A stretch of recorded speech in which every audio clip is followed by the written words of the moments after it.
Teroris-teroris itu kenapa yang diserang polisi? Kenapa di mana pos-pos polisi, kantor polisi ya? Masjid yang dibom juga masjidnya polisi. Kenapa polisi? Karena mereka tidak punya, khususnya kayak di Indonesia ini ya, mereka tidak punya resources yang cukup untuk menciptakan ketakutan umum di dalam masyarakat.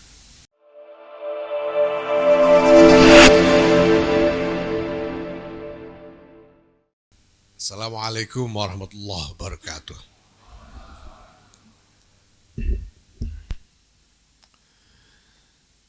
Alhamdulillah wa syukurillah. Wassalatu wassalamu ala rasulillah Sayyidina Maulana Muhammad ibn Abdullah wa ala alihi wa sahbihi wa wala. Amma ba'd. Yang saya hormati Kepala Badan Pengawasan Keuangan dan Pembangunan Pak Muhammad Yusuf Fateh. Belum lama saya kenal beliau, baru beberapa hari yang lalu ketemu di rumah, dan beliau memberkatkan diri sebagai orang masjid pada saya. Tapi katanya beliau ini di masjid ini sebagai pejabat teras. Jadi mainnya cuma di teras saja katanya. Makanya dia bilang kalau yang tambahan salam panjang-panjang itu belum hafal katanya. Tapi sekarang saya hari ini, pagi ini saya melihat ada sesuatu yang lain dari Pak Yusuf Fateh ini.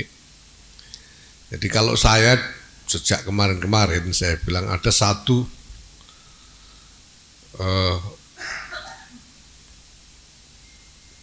lagu kanak-kanak yang tidak pernah saya lupakan karena sangat berkesan kepada saya, yaitu lagu ciptaan Ibu Sud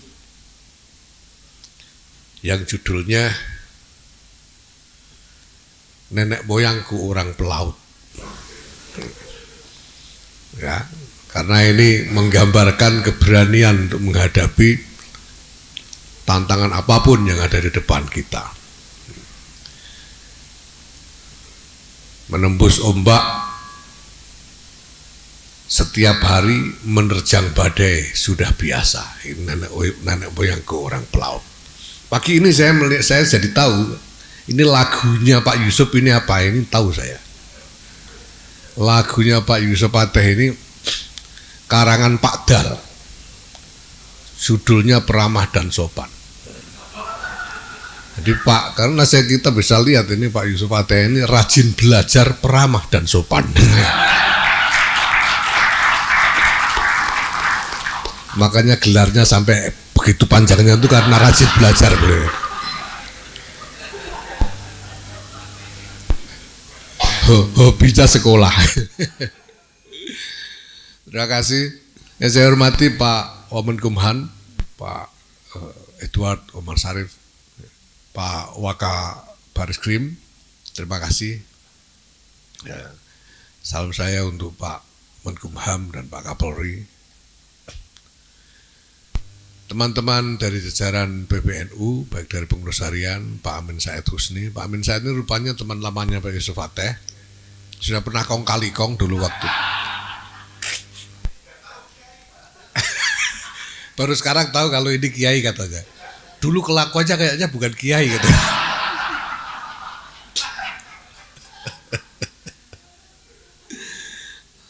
Pak Faisal, Pak Fadlansyah, dan lain-lain seluruh jajaran yang hadir, para pengurus lembaga penyuluhan dan bantuan hukum Nahdlatul Ulama dari PWNU seluruh Indonesia yang hadir. Alhamdulillah. Bapak sekalian saya hormati, LPBHNU ini yang selama ini mungkin orang belum terlalu menyadari bahwa LPBHNU ini salah satu lembaga yang paling strategis di lingkungan Nahdlatul Ulama. Nahdlatul Ulama itu dikatakan sebagai jam'iyah diniyah ijtimaiyah, organisasi keagamaan dan kemasyarakatan. Karena itu pertama-tama yang dilakukan oleh Nahdlatul Ulama adalah mengurus masalah-masalah keagamaan. Tetapi pada saat yang sama juga mengurus masalah-masalah kemasyarakatan. Nah, kalau mengurus masalah keagamaan itu basisnya adalah norma-norma agama yang kita kenal dengan syariah, yang kemudian oleh para ulama dijabarkan menjadi fikih, sehingga kita kemudian punya namanya lembaga bahsul masail untuk mengurus masalah-masalah terkait dengan syariah. Nah, untuk urusan kemasyarakatan, maka prinsip yang paling mendasar adalah soal tertib sosial. Karena masyarakat itu terkait dengan tertib sosial. Tanpa ada tertib sosial, tidak ada masyarakat. Pondasi paling utamanya adalah tertib sosial. Nah, tertib sosial itu bisa bermacam-macam konstruksinya. Dulu ada masanya ketika konstruksi tertib sosial itu dibangun dengan pemaksaan dan dengan kekuasaan. Jadi coercion based order atau power competition based order pada masa lalu. Makanya di dalam khazanah pemikiran para ulama ini ada ungkapan misalnya bahwa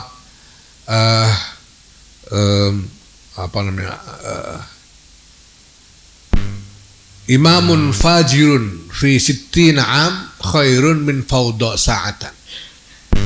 Jadi seorang pemimpin yang lalim selama 60 tahun itu lebih baik daripada kekacauan, chaos walaupun cuma 1 jam saja. Ini saking pentingnya tertib sosial. Karena kalau tidak ada tertib sosial, tidak seorang pun terlindungi keselamatannya. Nah, kalau ada pemimpin yang fajir, yang lalim, ya mungkin ada yang jadi korban kesewenang-wenangan, tapi secara umum keselamatan masyarakat masih tetap bisa dijaga. Itu dulu. Ketika pada era tertib masyarakat itu didasarkan kepada kekuasaan, terutama kekuasaan militer dan kekuasaan ekonomi. Nah, sekarang kita hidup dalam era di mana ketertiban itu dibangun di atas dasar aturan-aturan. Apa yang disebut sebagai rules-based order. Rules-based order. Di ketertiban itu dibangun di atas aturan-aturan. Di dalam aturan-aturan itu setiap orang punya hak dan martabat yang setara. Sehingga tidak ada koersi, tidak ada kesewenang-wenangan, tidak ada diskriminasi. Ini rules-based order. Inilah yang dibangun di dalam sistem-sistem sosial politik berbasis demokrasi seperti di Indonesia ini. Di urusannya ini rules-based order. Keteraturan, ketertiban berdasarkan aturan. Kalau di dalam pembukaan Undang-Undang Dasar 1945, ungkapannya adalah ikut serta melaksanakan ketertiban dunia yang berdasarkan atas kemerdekaan, perdamaian abadi, dan keadilan sosial. Ini hanya mungkin bisa dilakukan apabila tertib itu dibangun di atas landasan aturan-aturan dan bukan sekedar daya paksa dari salah satu pihak yang terlibat di dalam pergaulan kemasyarakatan itu. beberapa waktu yang lalu, ya beberapa tahun yang lalu, sudah agak lama, ini tahun berapa ini lupa saya. Mungkin sekitar tahun 2017 atau 2018 ya. Saya ketemu Kiai Quraisy Shihab di Kairo. Ada satu acara di sana, kami berdua kebetulan sama-sama hadir.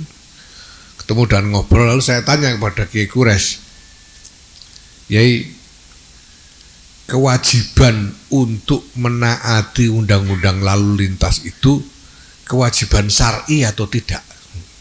Itu pertanyaan saya. Beliau jawab, ya syar'i dong. Itu adalah undang-undang negara. Kita wajib untuk mentaatinya. Dasarnya adalah itu ati Allah wa ati Rasul ul amri minkum. Yang itu semua sebetulnya arah. Jadi tujuan akhirnya itu adalah menciptakan tertib sosial. Nah saya bilang kalau begitu orang nggak pakai helm itu urusannya, naik sepeda motor nggak pakai helm itu urusannya bukan cuma kena tilang tapi dosa. Karena kewajiban syariat ini, memakai helm itu bukan hanya kewajiban undang-undang lalu lintas tapi kewajiban syariat. Kalau wajib dalam syariat itu kalau dikerjakan dapat pahala, kalau ditinggalkan dosa. Jadi orang naik sepeda motor nggak pakai helm dosa. Nanti dihisap itu, dia hisap itu dosa. Nah kalau mau pakai helm dapat pahala lain, ya, bukan cuma nggak kena tilang, dapat pahala. Lalu saya teruskan pada Kiai Quraisy, kalau begitu semua undang-undang sama dong statusnya. Undang-undang negara ini juga harus ditaati, wajib ditaati sebagai kewajiban syar'i. Iyalah, ini negara. Lalu saya teruskan, nah kalau begitu seharusnya Dewan-dewan fatwa itu kalau mau bikin fatwa marojeknya, rujukannya harusnya KUHP Pak Kiai, saya bilang, bukan kitab-kitab salaf itu. Ya sebetulnya ya memang harus begitu karena yang berlaku adalah undang-undang negara. Maka kalau kewajiban untuk mentaati undang-undang negara ini adalah kewajiban syariat, maka ya bagian dari syariat, kewajiban untuk menaati undang-undang negara itu. Nah, ini Bapak Ibu sekalian, dari sini saya kira bisa dapat gambaran betapa strategisnya kedudukan dari lembaga penyuluhan dan bantuan hukum ini. Karena semua ini berporos di situ. Kita bisa lihat semuanya. Sekarang ini misalnya ya, Pak Waka Bareskrim ya, teroris-teroris itu kenapa yang diserang polisi? Kenapa di mana pos-pos polisi, kantor polisi ya, masjid yang dibom juga masjidnya polisi. Kenapa polisi? Karena mereka ini mereka tidak punya, khususnya kayak di Indonesia ini ya, mereka tidak punya resources yang cukup untuk menciptakan ketakutan umum di dalam masyarakat. Maka mereka pilih titik paling strategis. Siapa? Polisi. Kenapa? Karena kalau kita ibaratkan tertib sosial itu adalah pagar-pagar. Dan pagarnya itu polisi. Yang paling depan menjaga tertib sosial itu adalah polisi, di belakangnya ada hukum. Tapi yang paling depan adalah polisi.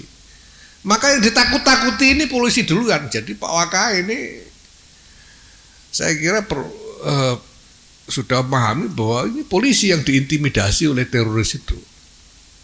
Kalau polisi takut, nggak berani keluar di jalan, apa jadinya coba? Kalau polisi takut untuk hadir di ruang-ruang publik, apa jadinya? Ya.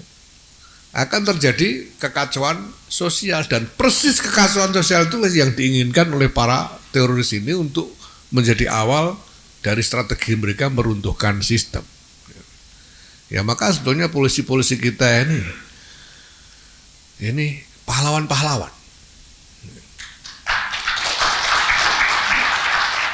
Karena mereka sekarang ini yang berada di garis depan di dalam pergulatan untuk mempertahankan tertib sosial yang berlandaskan tertib hukum. Nah maka Pak Fadlan, saya berharap bahwa LPBH NU ini dikembangkan dengan wawasan yang lebih komprehensif seperti ini. Saya bahkan berpikir bahwa ke depan ini dalam kegiatan-kegiatan Bahsul Masail ini harus dilibatkan ini LPBH NU ini. Supaya kalau bicara soal hukum yang terkait dengan masalah-masalah muamalah terutama, yang terkait dengan masalah-masalah kemasyarakatan, ya yang dipakai rujukan adalah hukum yang berlaku di Indonesia. Bukan cuma rujukan dari kitab-kitab salaf itu. Nah, selanjutnya Bapak-Ibu sekalian, saya juga telah menyampaikan sejak awal bahwa saya ingin menjalankan suatu strategi untuk mentransformasikan konstruksi dari organisasi NU ini, yang dulunya pada mulanya sebetulnya yang dominan di dalam konstruksi organisasi NU ini adalah konstruksi politik. Karena konstruksi ini dibentuk dan dimapankan sejak tahun 1952 ketika Nahdlatul Ulama berfungsi sebagai partai politik. Nah, pada tahun 1984 Nahdlatul Ulama mengundurkan diri dari politik praktis. Tidak mau lagi politik praktis. Makanya sekarang ini, hari-hari ini kita mau kembali kepada prinsip hasil muktamar 1984 itu. Kita tidak mau terlibat di dalam politik praktis. Tapi bisa dibayangkan, ini 52 sampai 84 itu 32 tahun kemapanan. Nah, tidak mudah untuk mentransformasikan kemapanan ini menjadi sesuatu yang lain. Lembaga-lembaganya, strukturnya, mekanisme dan mindset, pola berpikir dari orang-orangnya masih sangat dipengaruhi oleh kecenderungan politik praktis ini sampai sekarang. Sampai sekarang, makanya ya kita harus melakukan, pertama-tama memang kita harus mengatasi dulu tantangan untuk mengendalikan mindset politik praktis yang masih ada sampai sekarang ini. Saya bilang kepada Pak Amin Said, hari-hari ini kita harus sungguh-sungguh taklid kepada qaulnya Syekh Al-Hajj Omar Irama. Saya bilang. Saya tanya apa itu qaulnya? Ya itu qaul beliau tuh rem tangan. Ini kita pakai rem tangan sekarang ini. Jadi supaya ya, karena kecenderungan politik praktis itu memang mendorong orang untuk, makanya banyak juga itu ada kemarin itu anggota LPBH yang sudah mulai yang membuat statement, saya baca di media ini, yang berbau-bau politik praktis ini harus direm tangan ini Pak. Kembali ke Haji Omar Irama, Bang Haji ya. Nah, lebih dari itu Bapak-Ibu sekalian, saya katakan saya ingin mentransformasikan ini secara lebih sistematis ke arah satu pembentukan konstruksi yang merupakan satu sistem governance. Jadi NU ini singkat kata konstruksi keorganisasian yang menurut saya paling pas untuk NU ini adalah konstruksi governance, bukan sekedar organisasi biasa, tapi sistem kepemerintahan dalam tanda kutip, bukan pemerintah negara, tapi pemerintahan di dalam lingkup komunitas Nahdlatul Ulama. Kenapa begitu? Karena NU ini kita punya warga, bukan anggota terdaftar, warga yang dengan alasan apapun, alasan masing-masing mengidentifikasi diri sebagai warga NU. Berkali-kali ini survei dilakukan dengan hasil yang luar biasa, yang sangat impresif. Saya dapat data dari salah satu lembaga survei, katanya NU ini sudah 50,3% dari seluruh populasi Indonesia. Ada yang mengatakan 59,2% dari populasi Muslim, yang terakhir ini malah 60,2% dari seluruh populasi Muslim Indonesia ini mengaku sebagai warga Nahdlatul Ulama. Ini luar biasa. Ini luar biasa. Jadi kita ini tidak punya membership, tapi kita punya fellowship raksasa. Ini orang yang secara sukarela merasa menjadi bagian dari NU. Nah, kalau fellowship ini dikaitkan dengan teritori politik, ya, jadinya citizenship, jadi negara. Kalau dikerangkai dengan teritori politik, jadilah negara. Untungnya NU ini tidak punya teritori, jadi nggak jadi negara. Ya, kalau kita misalnya kita bikin seruan semuanya pindah ke salah satu pulau lalu kita bikin negara sendiri, itu kira-kira bisa. Tapi tidak. Nah, maka menurut saya tidak ada hubungan yang lebih realistis antara pengurus. Ini warga ini tidak peduli sama pengurus loh ini. Sampai jangan jangan GR. Ini warga ini pokoknya dia merasa NU, tapi dia tidak berarti peduli dengan pengurusnya. Siapapun pengurusnya, mereka tetap merasa NU. Itu mungkin sebagian besar juga sebel sama saya sebetulnya itu. Tapi tetap merasa NU gitu. Karena NU-nya ini. Maka kalau struktur organisasi NU ini mulai dari PBNU sampai ke ranting ini ingin sungguh-sungguh fungsional secara nyata, maka peran yang diambil menurut saya tidak bisa lain adalah peran governance. Jadi kita ini tidak bisa berpretensi mau ngatur mereka, mengendalikan warga sedemikian rupa sebagaimana pengurus organisasi kepada anggotanya, itu tidak bisa. Wong ini warga sukarela kok. Mereka tidak daftar, mereka tidak apa. Dan yang paling pas posisi untuk organisasi adalah menyediakan layanan untuk mereka. Nah, maka ini tidak ada referensinya ini, saya kira ya. Saya bilang bersama teman-teman saya, ini sosiologi makrifat, saya bilang. Enggak, Pak. Saya sudah nggak pakai footnote, nggak pakai daftar pustaka saya ini. Pokoknya saya berpikir bahwa organisasi ini harus jadi sistem governance. Sistem kenapa begitu? Karena saya berpikir bahwa fungsi pemerintah itu kan pertama menyediakan layanan kepada warga, memobilisasikan sumber daya untuk diredistribusikan kepada warga. Ini sistem. Saya masih ingat dikit-dikit itu pengantar ilmu politik itu begitu dulu kuliahnya. Ya.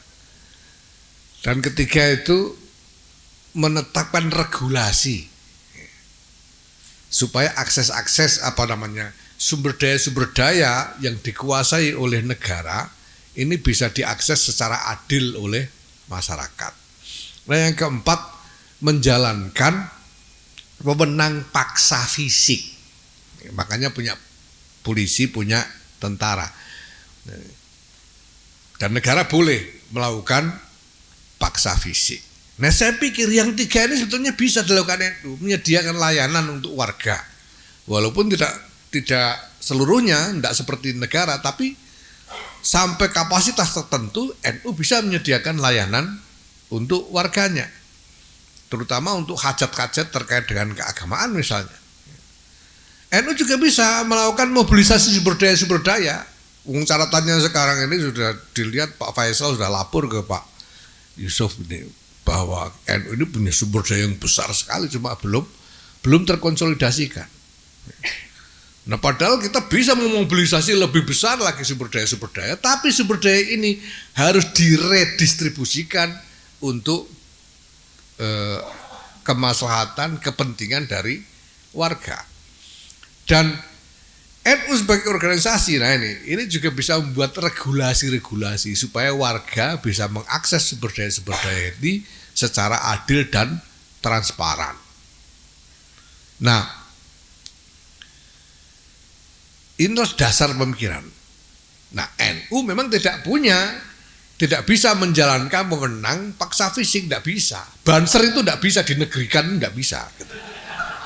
Banser itu ya tenaga sukarela untuk membantu masyarakat dalam berbagai keadaan, tapi tidak bisa dinegrikan, nggak kayak dulu itu. Ya mudah-mudahan sekarang ini ada banser nggak di sini? Oh ini banser, nggak usah kepengen dinegrikan ya. Jadi dulu itu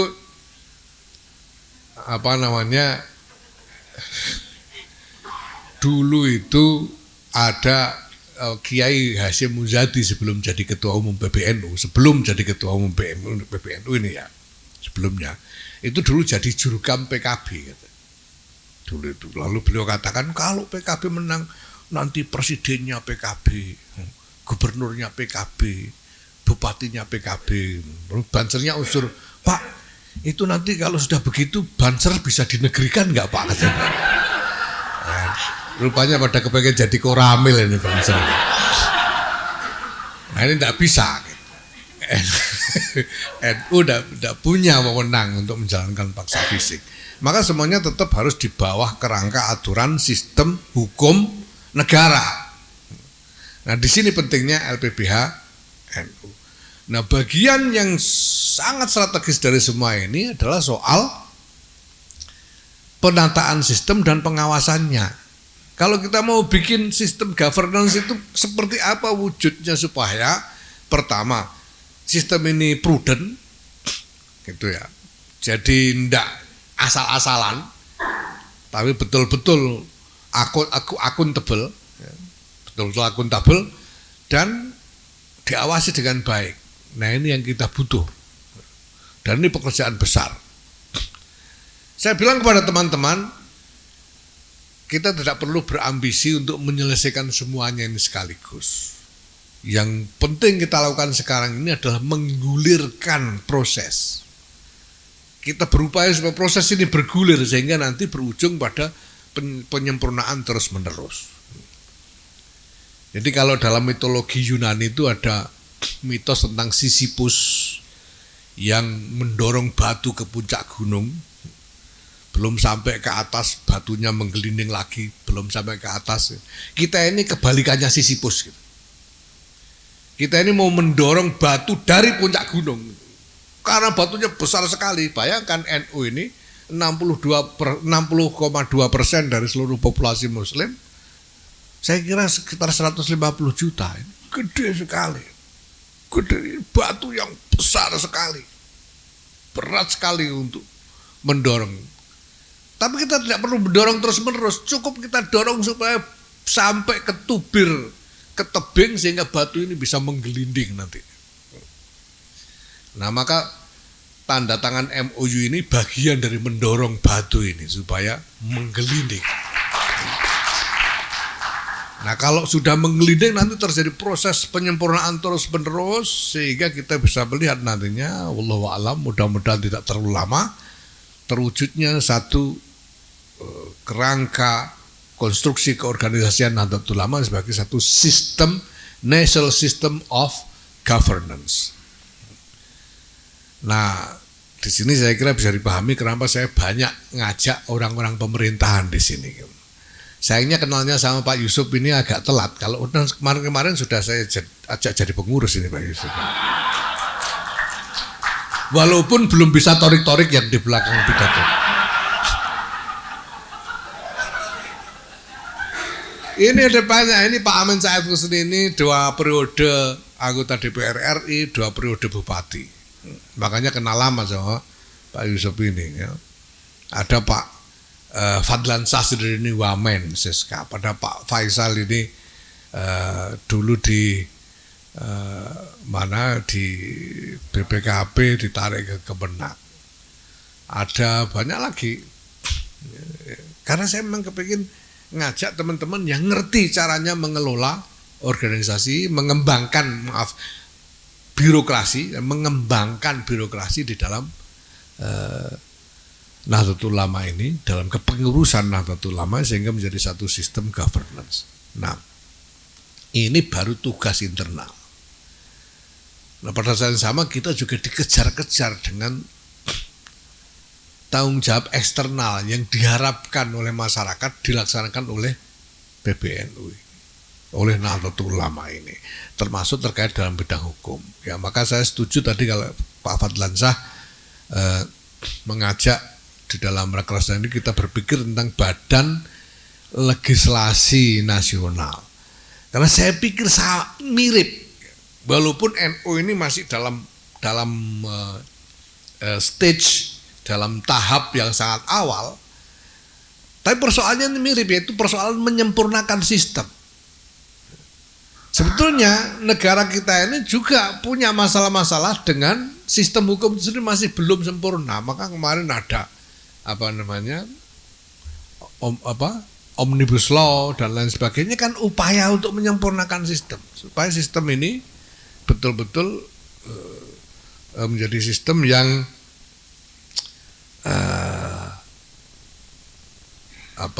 bukan hanya workable, bisa jalan, tapi juga betul-betul memenuhi aspirasi dan kepentingan-kepentingan dari rakyat seluruhnya.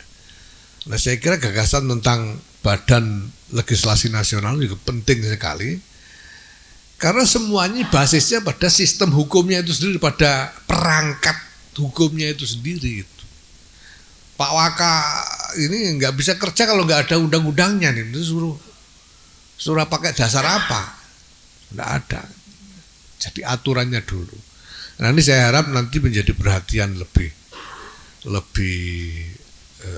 nyata dari LPBNU ini, dan tolong dirumuskan kebijakan-kebijakan di tingkat nasional, ya, untuk nanti bisa dijabarkan dalam kebijakan di tingkat provinsi dan di tingkat kabupaten kota oleh PWNU dan PCNU di seluruh Indonesia. Saya lihat, ya, saya mau ini nanti